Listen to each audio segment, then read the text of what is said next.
Ramogi tariken prario koda uchele dwe mar achiel higa ma gana ariyo gi prario kod adek. Wantiere kod mathoth mamesa maka weche manyien odhiambo ma kawuono ikoni nitiere masira ma otimore mano bende okawo ngima oganda. Bende wantiere kod wechego motenore kod pok mag omenda ne counties. Ramogi oimore kendo ma e chenro mar ang'ich welo ka bende waikoni report kalore koda jonyuol gi ikruok mar sekondar ma Adundo ka odong' mana ndalo machuok kende juma manyien jopuonjre mag grade 7 donje sikunde. Kata kamano pach jonyuol pod chandore. Magi emoko mweche maomiyo pek.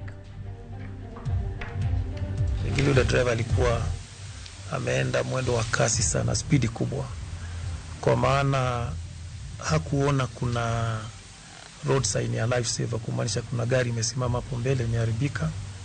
Alikanyaga ile road sign na kwenda kagonga ile lori kwa nyuma. Wanji mawito ngimagi masira marapaya manakuru kochomo Gilgil ochopo ji 7 bang' ji mamoko 2 wito ngimagi ka yudo thieth. Dong' ng'ado ni ne en ataro mar chik riembo e tich jalup jata tije ka IEBC Ruth Kulundu. Dong' mandalo manok to jopuonjre donje skunde junior sekondar, moko kuom jonyuol yuak ni pok giyudo sikunde magitere nyithindgi.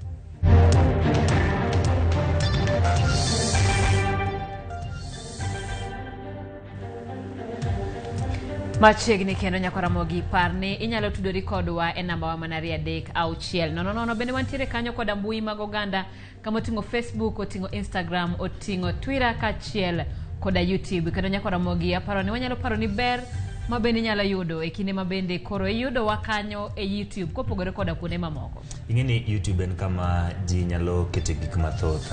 Nitiere chenro mathoth mosebedo ka nitiere RAMOGITV mopogore gi weche manyien, mopogore kod wacho ni kaka mag ang'ich welo imore migago kagi kacha. Wantie gi chenro mathoth mosetimore chakre ne RAMOGITV. Omiyo en gima ber ka ng'ato bedo achiel kuomwa e YouTube, odhi kanyo to i-subscribe bedo achiel kuom jogo ma luwo RAMOGITV YouTube. Kanyi bobe yude gimora mora mosebedo ka timore e RAMOGITV chakre ne chake. Nitie pichni mag kaka no chakre RAMOGITV kendo nono maonge chudo. Nono maonge chudo. Omiyo nyakwa Ramogi jwang' thuolo ni mari mondo ibed achiel kuom jogo matudre kodwa e yore mag tudruok kata mag manyasani. Ibed achiel kuom jogo mo subscribe kendo luwo RAMOGITV e YouTube. Ka in ng'at ma seche moko ionge ot Simfros to kinyalo neno TV, intie kama intiere gi internet, neno TV mayomera no chenro duto matimre, ibeda achiel kuom jogo mantie YouTube. Kendo gima ber gi YouTube ni nitiere olang' kanyo ma kidiyo to sasa ya RAMOGITV omenyo report mora mora tibiro yude nyakwa Ramogi. Machiegni nyinga Ochieng' Emmanuel, jaloko marwa en Winnie Adoyo. Ji 7 owito ngimagi ka moko to yudo hinyruok okinyi ma kawuono masira marapaya manotimore wang'apaya maduong' ma Nakuru kochomo Gilgil e chiro ma Kikope. Jatelo bile kaunti ma Nakuru Peter Mwanzo oyango masirano kowacho ni nyamburko 2 mag kambi ma Nairobi Bus gi Molo Line Bus ne odonjo e bwo lori mane chung'e apaya no. Okwayo joriemb nyamburko mondo bed akicha e kinde ma gitiyo kod apaya ka giriembe ng'wech mowinjore kaka yo mar reso ngima kendo duoko piny kwan lipode mag masira.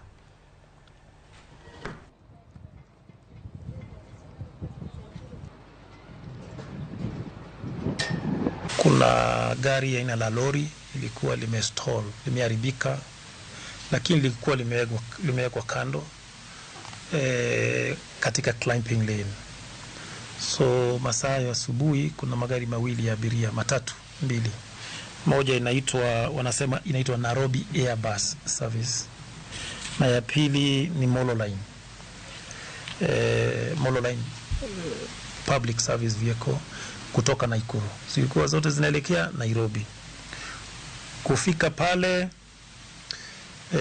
unfortunately pengine yule driver alikuwa ameenda mwendo wa kasi sana, spidi kubwa, kwa maana hakuona kuna road sign ya life saver, kumaanisha kuna gari imesimama hapo mbele imeharibika. Alikanyaga ile road sign na kwenda kagonga ile lori kwa nyuma.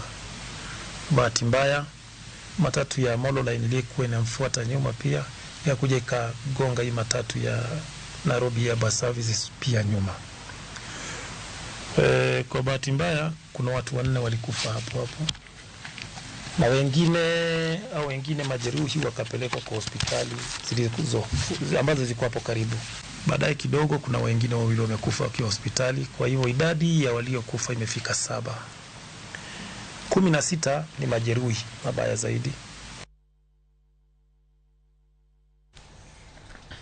Duol moriwo ten piny owacho mamalo kod piny owacho mag county mamenyo chenro mag pok mar omenda kod budget koro chugo kamati makende mabiro chiwo lai to kod okenge ewi pok mar omenda ne counties. Jalup jatend piny Kenya Rigathi Gachagua ne otel ne romo ma okelo kanyakla riwruog governors duol marango pok mar omenda kod ten migawo mar omenda. Gachagua wacho ni komiti mochuogi no winjore ochuli pode bang' juma achiel ewi kaka inyalo resi ywak manitie ewi chenro mar pok omenda e counties. Riwruok mar governors ne okwayo pok mar omenda maromo shillings bilion 425 kaka mission mochung' ne pok mar tonoyango bilion 407 kaka ma onego pog ne counties. Bende migawo mar omenda nogolo paro mar omenda maromo shillings bilion 370 higa mag 2021. Counties can be in a position to utilize those funds for the benefit of the people. A framework is being worked on to conclude arrangements on how the share that is supposed to go to the communities will be disbursed. So that is one of the things that we have achieved today. We have agreed that the Council of Governors will constitute a small team to engage with the Salaries and Remuneration Commission with a view of coming up with an acceptable solution. The President has agreed to hold the governors for a 2-day retreat early next month to discuss all those cross-cutting issues with a view of coming up with solutions. And that forum will enable the governors to interact with the President at an informal level, to build relations and to strengthen the relationships that are going on very well between the two levels of government. Jalup jatend Kenya Rigathi Gachagua golo chik ne ruodhi kod jolupgi kod jotend gwenge mamoko mondo jiw lwenje kedo gi kong'o ma ok opuodhi kod yedhe mamero ji e alwora mar masawa mar Kenya. Gachagua bende okone tend counties mondo mi oketi chike motegno ewi ohala mag kong'o kod kaka ichiwo lesen mag bar. Gachagua loso Murang'a kama omedo wacho midhiero mag kong'o kelo ne oganda ma masawa mar Kenya.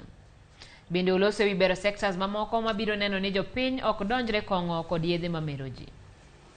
County Assembly members aku na negutongoria Dwaya as the regional whip. I was given kazi tunataka nyinyi machief mtusaidie ni hii mambo ya pombe ambayo inaharibu hii watoto wetu.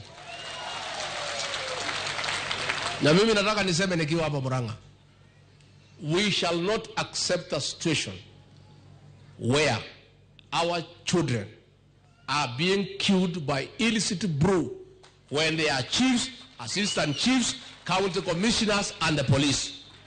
Nyinyi mlikuwa mmetoka kazi yenu ndio kumeharibika. Mlikuwa mmewacha kazi mumeenda kwa siasa. Sasa mrudi kazi ya kupambana na pombe na bangi katika hapa Murang'a. Bar and restaurant tupeane moja kwa town. Hii ingine tufunge wafungue saa 11 mpaka saa 5. Mimi ningetaka niseme tafadhali county commissioner na watu yako na polisi nimemuomba kwa heshima, kwa unyenyekevu, tafadhali fanyeni kazi. Tuokoe hawa watoto. Tafadhali namuomba. Ndalo odong' mana matin ne nakandala ng'wen to jopuonjre mag junior secondary donjo e skunde. Gidalogo po nitiere jonyuol ma osetieko ikruok ka moko bende ywak ni pod ginie mudho kendo pok giyudo skunde ma gibiro tere nyithindegi. Judith Omondi miyowa ler mathoth ewi wachno. Jonyuol man kod jopuonjre machako grade mar 7 wuok tich chapni koni kod kocha. Walimo mama Jennifer Nduku janyuol moro e kaunti ma Kisii ma osebedo kod wingni koa kuom skul achiel nyaka moro kuom juma achiel mokalo. Jennifer wuode ne somo e skul ma oyango kaka Bridge mane ok opuodhi mar dhi nyime kod somo mar sekondar ma Dundo. Osebedo kowuotho mar neno ni wuode oyudo skul ma oriwore go chieng' wuok tich. Nimekuwa nikimtafutia shule kwa maana ile shule alikuwa anasomea haikuweza kuhitimu kuweza kukuwa na hiyo class ya grade 7. Na shule ambayo ilikuwa karibu karibu na shule alikuwa nasomea nayo nilipata, ambayo ni shule ya serikali, nayo haikuweza kuhitimu kuweza kuwa na junior secondary.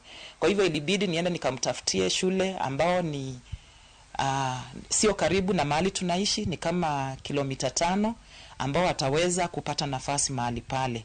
Mama Jennifer oyudo lipot odhiambo makawuono ni owinjo koro dokie skul mane olimo mar kawo rangi mar uniform ma owinjo twang' ne wuode. Tuliambiwa tukaweze, hiyo transition itakuwa ikiendelea, lakini wakaweze kutueleza what are we supposed to, tutaweza kufanya nini hata ikienda kufika Jumatatu au watoto wanatakiwa kuripoti shule.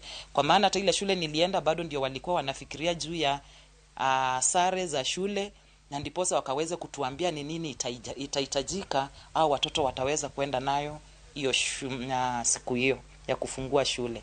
St. George's en achiel kuom skunde mane opuodhi mar rwako jopuonjre mag junior secondary. Kata kamano, jonyuol mane omondo ka mar manyo thuolo ne nyithindgi oduok pacho ka bende oboke omuon mar nyisogi ni onge thuolo moro amora mar rwako nyithindo manyien e skundni. Magi gin mana moko kuom chandruoge makoro jonyuol kalie e kinde makoro dong' mana ndalo 4 to jopuonjre mag junior secondary chako somo ayanga mar junior secondary. Mzigo kwa wasasi ni kama sasa umesidi. Kwa vitabu tunanunua vitabu na tunanunua uniform mpya. Ilivyoahidi wananchi kwamba ni 100% transition, ihakikishe kwamba wanafunzi wote wako shuleni kwa pay ama kwa karo ikiwa imerudi chini kabisa. Lakini kulingana na vile mambo iko sahihi, ikienda hivi inamaanisha wenye wataenda mashule ni wale ambao ni wanafunzi wa wale ambao wana kiweza kidogo. Apisa ma ochung'ne weche mag somo e kaunti ma Kisii Pius Ngoma koni gisepuodho skunde 741 madhi chiwo somo mar junior secondary e kaunti no. Kaunti ma Migori to ni kod skunde 700 ma bende dhi chiwo somo mar junior secondary. Skunde mamoko mane okopuodhi okwa mondo chwal ote ne jonyuol mondo migi ikre chon. The head teachers have been informed appropriately. They have been given letters for JSS, and also those that are going to be feeder schools have been given letters appropriately. By now, the parents are supposed to have been informed, and they know where their children will be taking their classes beginning Monday. Ikruoge mamoko kaka mag jopuonj kod buge bende Ng'oma koni ichiko ka bende duol mochung'ne loso lai mar somo osechako chwalo buge ne skunde. We have some teachers who are graduate teachers in primary schools and diploma teachers. TSC is for now working on the modalities to transfer some of these teachers to come and cater for these students. Books are being dispatched now from the KICD to our various schools. Kata bed ni thuolo rumo kendo jopuonjre mag junior secondary chako somo wuok tich, thoth jonyuol ma watwak godo oko mar picha odiochieng' ma kawuono pod ok oikore kendo nie mudho. Ka apisas ma ochung'ne weche mag somo e counties mopogore opogore koro dong' kod ting' mar manyo yore ma ginyalo ketogo jonyuol e ler kotenore kod somo mar junior secondary. Judith Omondi, Ramogi TV. Jachiw wach elo Raila e kinde kampen mare mokalo Profesa Makau Mutua wacho ni pod ok gibedo gi yie gi duoko mar yiero no. Makau Mutua e twak mare gi Citizen TV no wacho ni kaka joazimio la umoja chunygi pod lit ni mar gi chich ne ogweny gi e yiero no kendo ok gibiweyo mayot.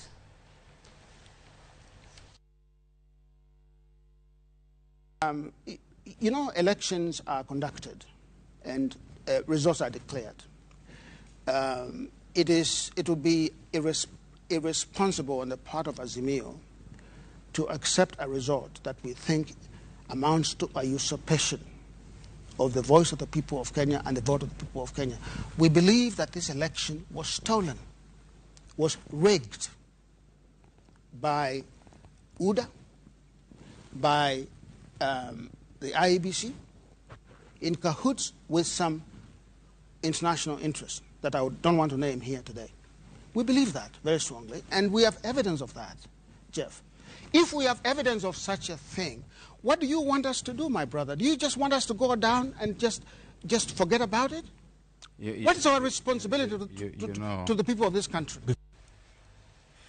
Minor Jatan Piny Rachel Ruto oyango chenro mar jalo nyiri kod joma mine emiyo gi omenda mag ohala. Chenro ni motis ni Legend geto mine mantiere ohala mag pith mar olemo, pith mar gwen kod pith rech e counties 9 ma pacho ka. Chenro mabiro kawo higni auchiel ibiro tim kod Mennonite Economic Development Associates kata MEDA e kauntis 9 moting'o Kwale, Kilifi, Mombasa, Taita Taveta, Kisumu, Busia, Siaya, Homa Bay kod Migori. Rather, let me give a bit shade on Madam Rachel Ruto, marketing system.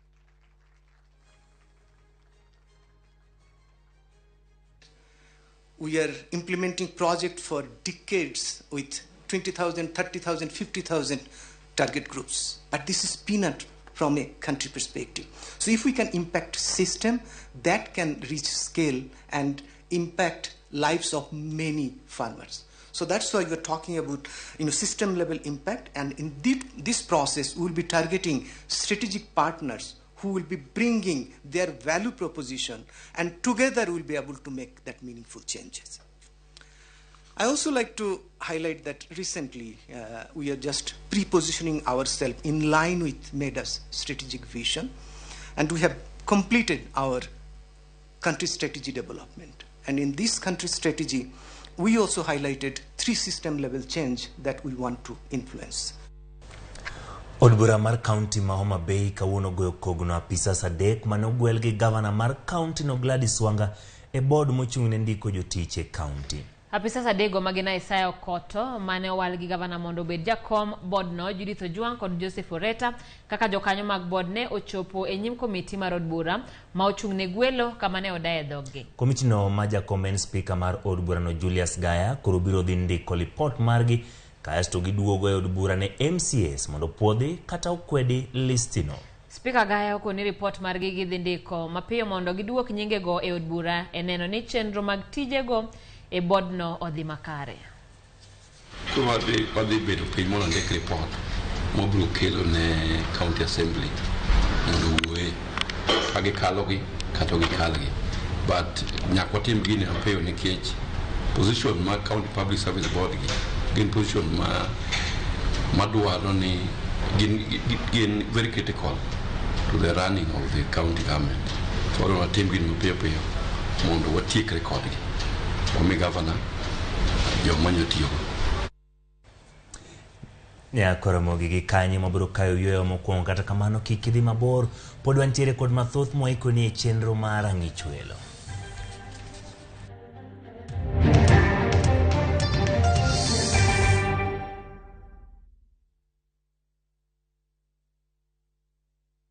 Jatelo mano biro kae nyoro odwari warus kodi. Hera motwere kidi Lwanda omuoche kindo osiepe ariyo. Jitengi neno no kende ok nyal romo, wange gi nyaka miriambo thinyore lela kendo kelo mirima kod lit. Anang'eni do ng'at maber kaka bende anyuola kod osiepe nyalo donjo e kindo osiepe ariyogi. Bedi en ok ohera kata matin. Inyalo chopo kanya gi jal ma ihero kiling'ling'. Ne Suresh ni oko ibende biwadhi ng'at mabo kendo Pragia ng'ano nigi hawi. Kik iwe ma ok ineno sigana mar hera motwere mar kumkum bagia. Ok anyal yudo yo manyalo wacho nigo ni aheri. Yud chenro mar kumkum bagia gi dholuo sani koro e View sasa.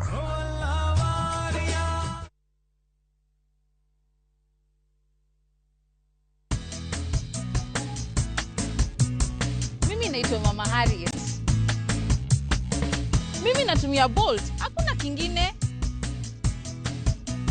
Bolt ni chap, unapuliza kidogo hivi. Mende, mbu, wote wameshakufa haraka. Bolt ndio kiboko yao. Bolt kills them fast. The only insecticide made of 100% natural Kenyan pyrethrum grown by local farmers from tropical brands.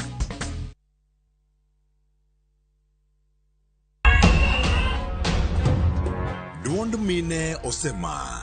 Representation mag mine osechako menyore. To sani duond gini oseyudi e lony kod lai mopogore opogore kaka siasa. Moningo watim en empowering the women. Somo. Education mag nyithindo timore okang' machalo nade. Ohala mag joma mine. Wang'eyo ni mine nigi ting' matek. Kande ohala mag small and medium enterprises. Thieth. Weche mag tuoche. Nyaka watim capacity building mo network gi jo health department. To kod mamoko. Jailieta kelo ni duol gi chiengeso kangeso sa dek otieno e Ramogi TV e chenro mar mine wacho.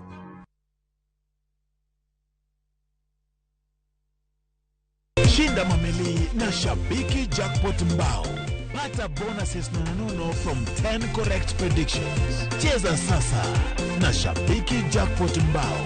Ni mbao tu.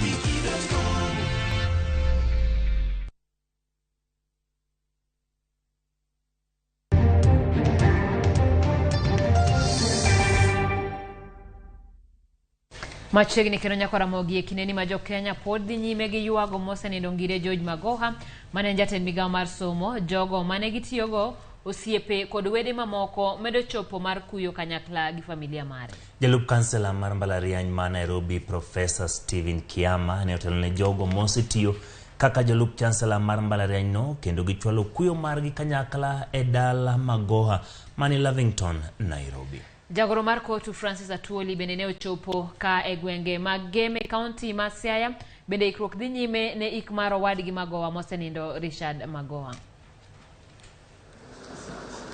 Lit gi kuyo pod okwako anyuola kod osiepe mag jatend migawo machon mosenindo ngire George Magoha. E pare ma Lavington, Nairobi, welo pod medo chopo mondo kugi anyuola. Jagoro maduong' mar riwruok mar jotich kotu Francis Atuoli mane ochopo yuago Magoha e kind jotelo mamoko oyuage kaka jatelo mathiring'inyi. Because of our Professor George who has left us. Mama, I have no words, but let other Kenyans simulate.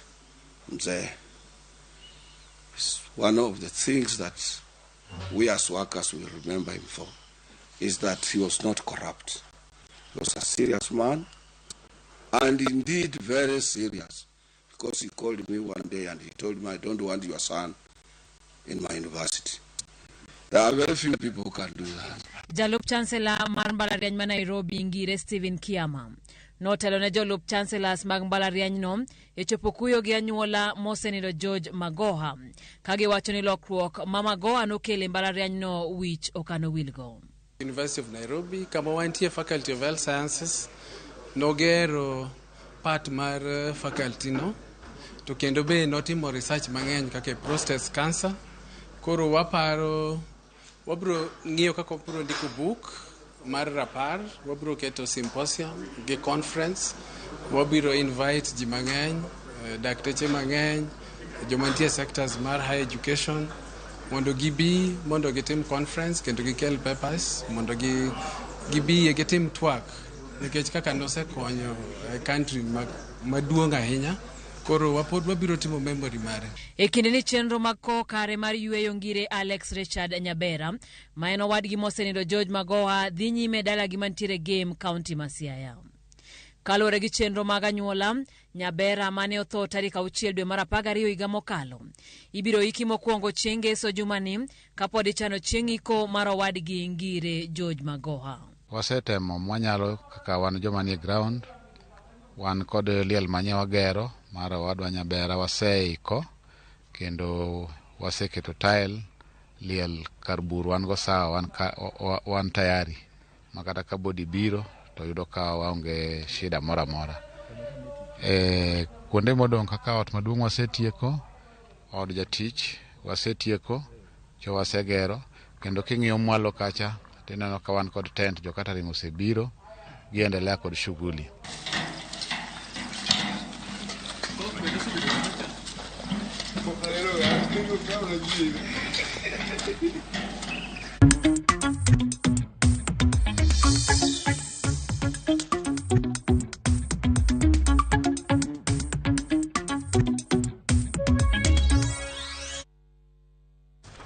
Nyakoromo gima chiegni e mesawa mar weche mag ohala.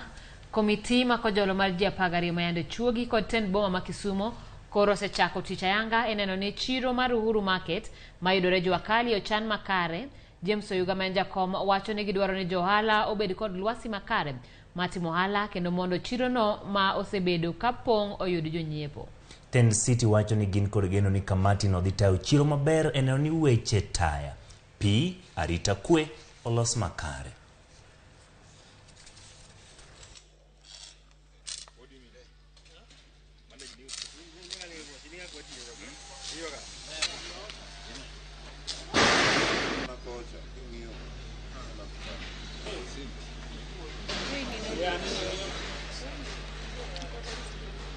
Wabiro Uhuru Business Park ka kod team manyocha wawacho ni wachuogo mar rito chiro mar Uhuru Business Park kendo wasetimo assessment, wadwa ng'iyo standards kaka bet, kaka jigedo gi weche duto mag pi, weche duto mag taya, weche duto mag sewage, nyaka kaka jigero stalls machal mamiyo chiro bedo malombo wang'. Wadwa timo exercise mar identification mar traders mondo wang'e ni johala adi mawantiere godo koa e sekta ka sekta.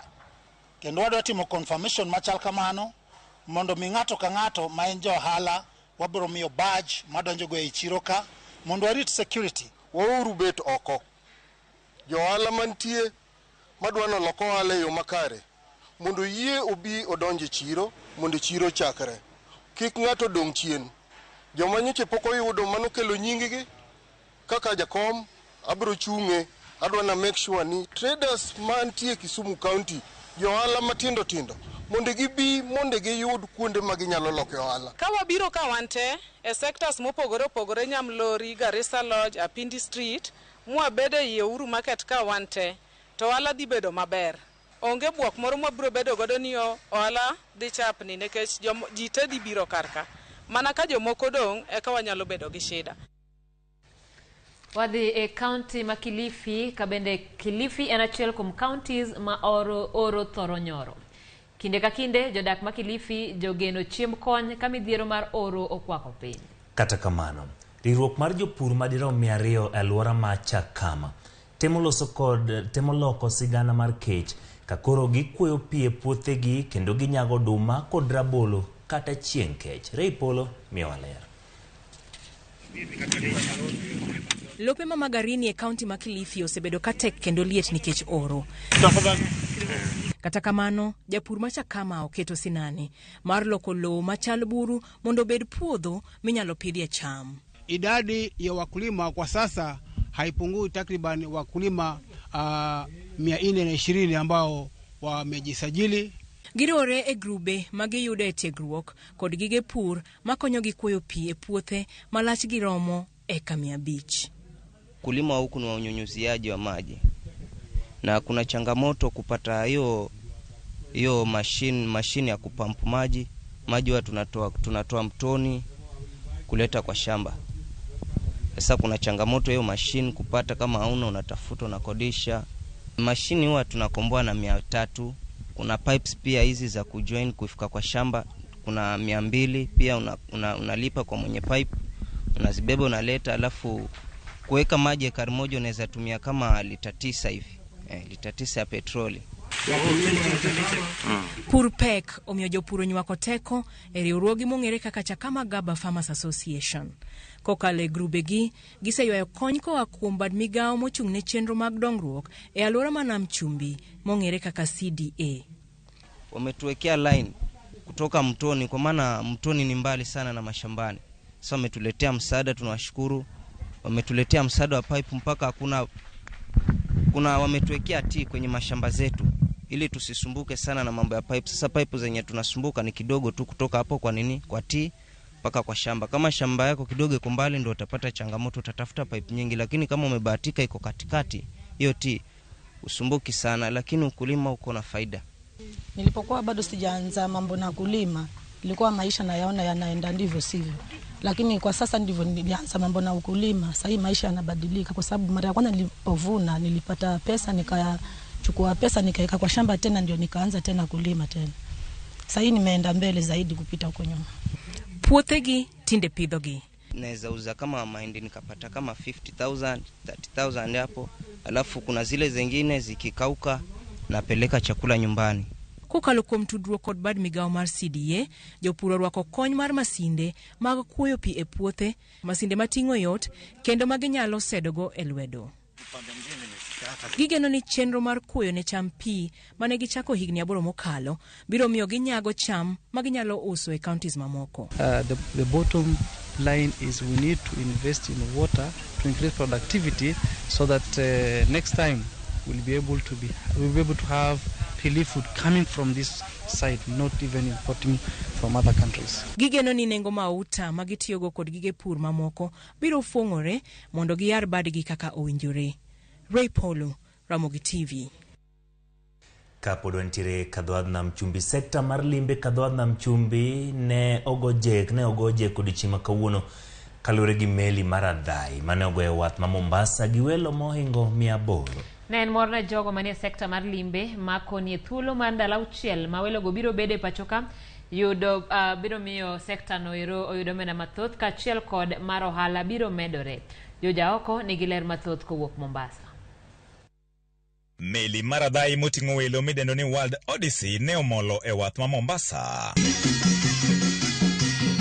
Ne en miel wer kod mor kirwako melino mane oting'o welo mohewo 800 mathoth gine gin jopuonjre mag mbalariany mawuok e pinje ma oko mane timo limbe e pachoka. Welogo mamoko kuom gine ochopo e pachoka e thuolo mokwongo ne jojuso miel kendo ginyiso mor margi kod kuonde ma gigeto time limbe. I'm from the USA, Washington State, and in Kenya we're going to the beach today, and then we have a safari planned, and then we're also going to go snorkeling and do some shopping. So yeah, I'm so excited. I'm so happy to be here. I'm most excited to go whale shark diving. They're my favorite animal on the planet, so I didn't even know that was an option, but when I saw that it was, I was so excited. And we're also going to go to a safari, go to the beach tonight, and I'm hoping just to see a little bit more about the culture, meet with some locals, talk to people, make connections. We're just so lucky to be here. It's just, we want to make the most of the entire city. Jagoro emigao mar limbe John Ololtua kachiel kod jotelo mamoko mane romo ne melino ne jokoni biro mare geto bero sekta mar limbe kachiel kod mano mar ohala kadhoadh nam chumbi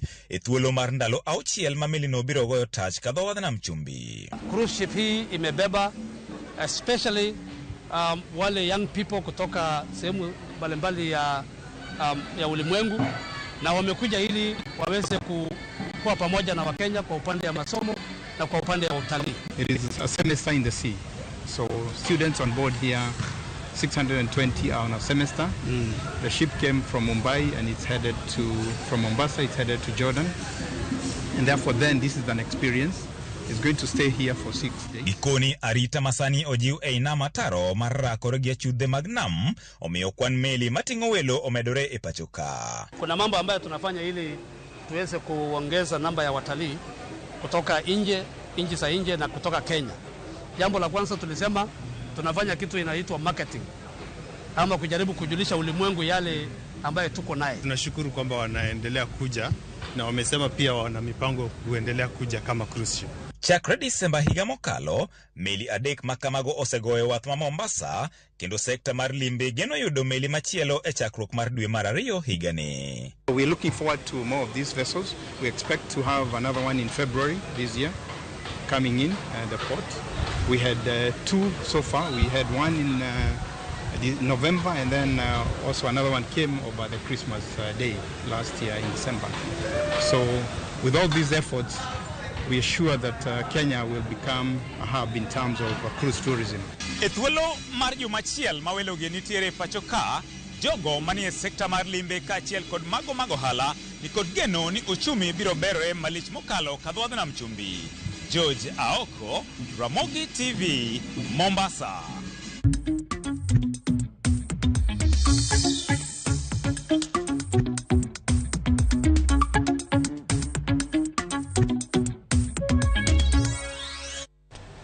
Nyakoromogi kanyo wadano ka uyuyo matin kata kamana disa moko kuom duoko mabende uoro. Albert Gwea wacho ni loud and clear dala mar Changamwe Mombasa. Clifford Uma wacho ni asemolo chon time kaka pile kansi ya kababa. Agria Juan Komoro wacho ni kawuok dala mar Kibra anenu maler tho mar George Albert Omore magowa podo makodhoga kendo akwayo Nyasaye mondo mi anyuola ne mijingo. Akwayo mondo wayuyo matin kata kamano kikidhi mabor wan kod mathoth kawaduogo.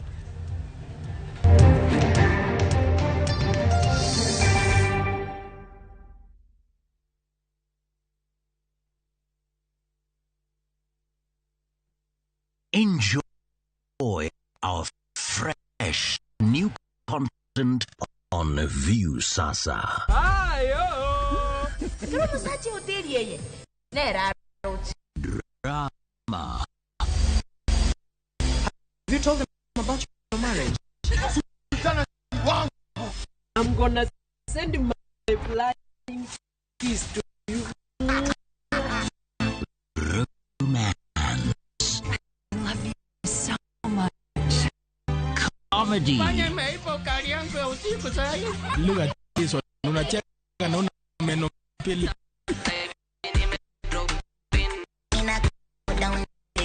Music. And so much more.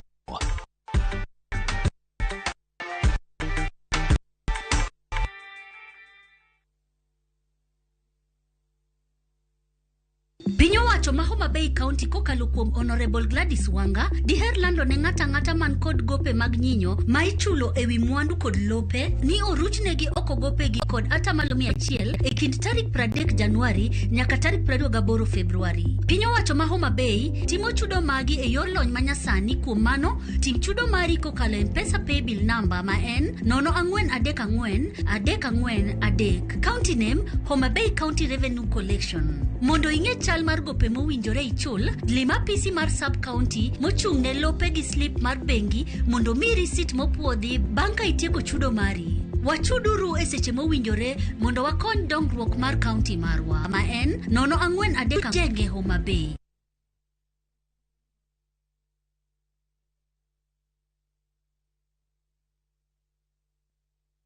Winning on Shabeki.com is getting easier. Enjoy highly boosted odds on Shabeki.com. Kuwa Shabeki. Play now. Not for persons under the age of 18. BCLB number 416. Shabeki.com.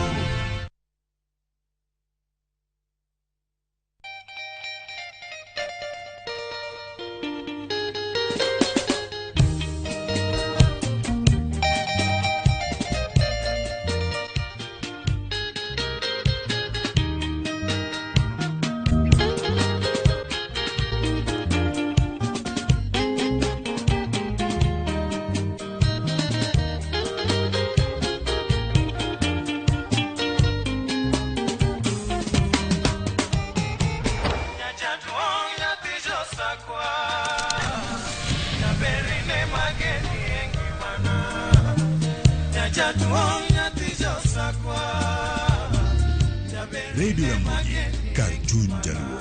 Radio Ramogi.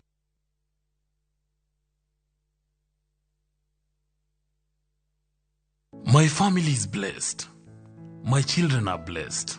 My job is blessed. No weapon fashioned against my family will prosper. My children will reach their full potential. We will not die before our time. We shall eat the good of the land. We shall prosper.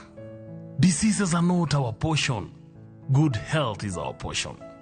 Riches and wealth are our portion. Amen. My family is blessed. Dial *811 *447# to get My Family is Blessed.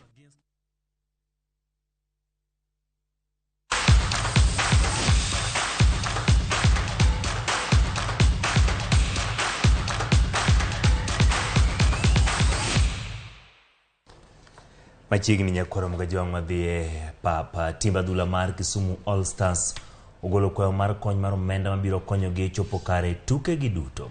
Ten Club no wacho negi kadhe matek e weche mag omenda mar chopo e moko kuom tukegi mano ma oweyo ka giko odira negi nyalo biro rem chopo e gwenge mag kadho wadh nam chumbi mar chopo kare tugo e kindgi kod tim mar Modern Coast Rangers. Tim no matugo e kidieny mar lig mar National Super League sani namba pare mesa mar chung mar timbe kagigeno tugo kod Modern Coast chieng' ngeso gi kodirane. Gikwayo kony mar omenda mabiro neno ni gichopo kendo tugo no ka gikwayo Ten County ma Kisumu kod jotelo mamoko mawuok e gwenge ma Kaluo mondo okonygi. Gin gi geno mar yudo kony kendo mole tugo no ka githegore kod ng'ielo kata ng'ielo tugo gi gine points magimiyo Modern Coast.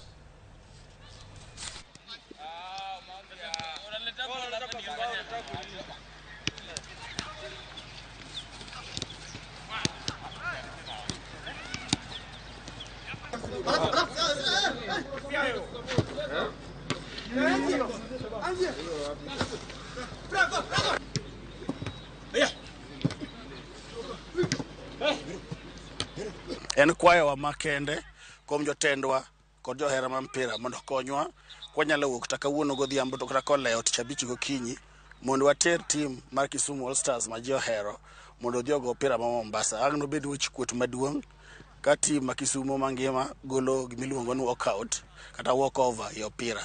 Koro en kwayo marwa nyithindo gi osewuok kendo en hawi maber ni higani wadonj kendo wadogi Premier League mondo wakel timbe madongo mondo goch Kisumu ka mogo johera mega opira onwang' mor mancha gi nwang'o.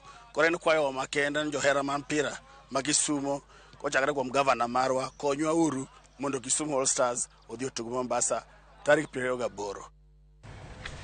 Sara Chieng e jaloch mar mich mar LGS Jack dwe mar 12 higa mokadho. Sara matugo tuka dhong kidieny mar lightweight ne omi mich e nyasi manobago odiochieng' manyoro. Ne oyudo mich no bang' ne oloyo Simbo e tugo e kinde kod ja adhong mawuok e piny Zimbabwe Chieza Hamakoma dwe mar 12 higa mokadho. Ne oyango mor mar tok yudo mich no kolero ni mano biro miye mijing'o tiyo matek ka kocha mar Alf Danalo. Ne oyango ni mich no biro kelo mijing'o e kind jotugo mamoko ma gitimo gorako e kambi margi mantie e gwenge ma Kariobangi North, boma ma Nairobi. Each and every person that participated on this to happen. I actually didn't know about this. It came at a surprise, but I'm forever grateful.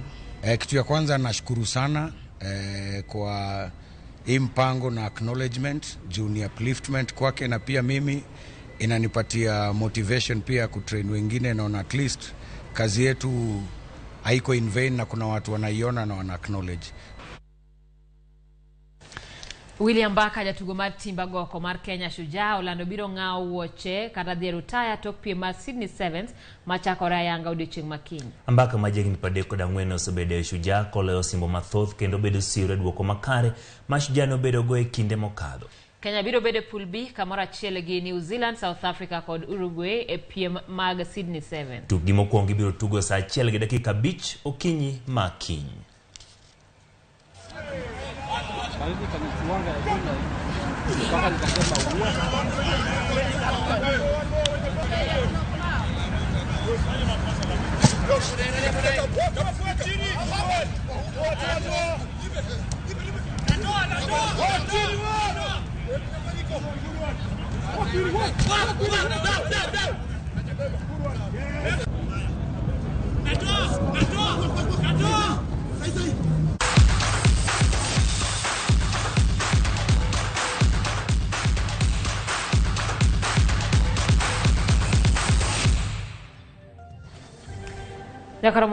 Jakaramogi mano e kinde mane wan godo ne weche manyien mar ang'ich welo yimondo wawegi kanyo warom kendo e weche manyien mag oyimore.